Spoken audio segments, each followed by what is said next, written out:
The thing about The Best of Me is that obviously it's a romance film and it's dramatic, but it also is about fate and destiny. So would you say that you believe in fate and destiny, or was this more of a stretch for you to kind of get into the role of somebody who believes in fate?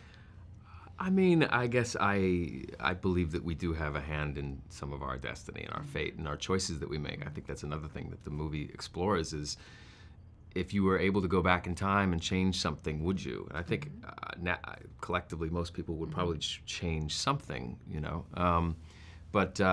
So it is in the choices that we make, but it's also, you know, what sort of comes our way. I don't know if I believe in love at first sight. I think love is more dimensional and deeper than that, than just whatever's happening to you when Maybe you see lust that at person. first sight. Yeah, right, lust, attraction, intrigue,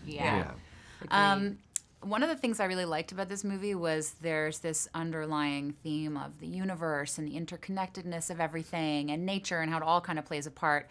How does that idea present itself in your characters?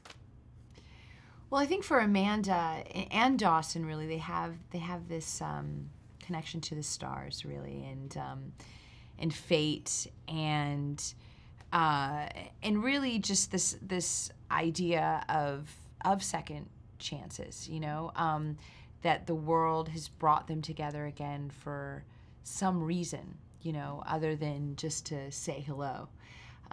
It's an opportunity for them to look at their past and sort of readdress some of the things that may have hurt them in the past, and so I think does that answer your question? Yeah, it's cool.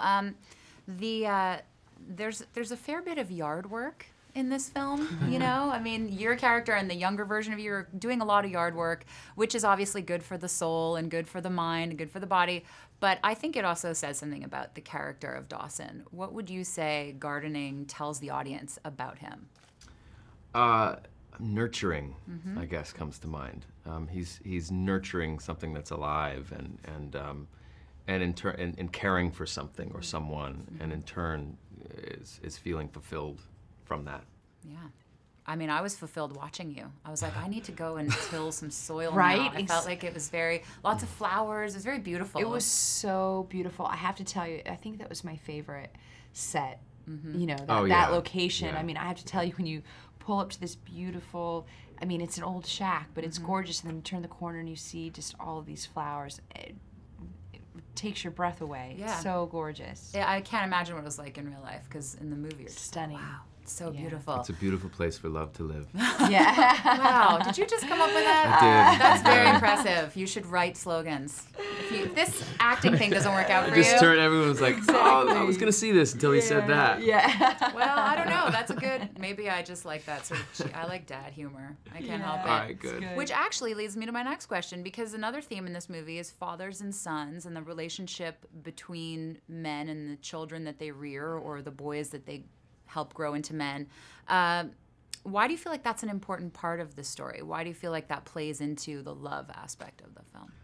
Well, I think that we all come out coded, and we have our personalities that are innate to us.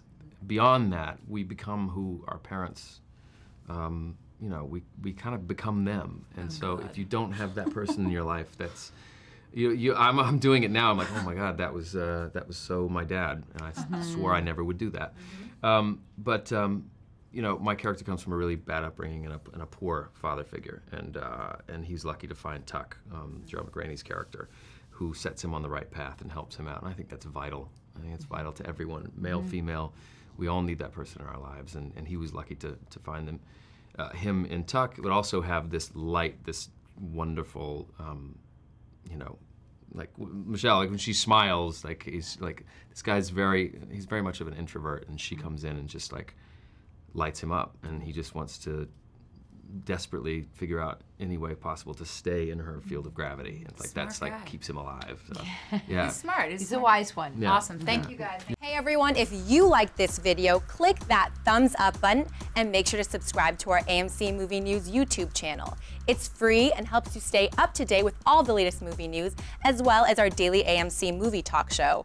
Also, make sure that you follow us on Facebook and Twitter to stay up to date with all of our special promotions, contests, and prize giveaways.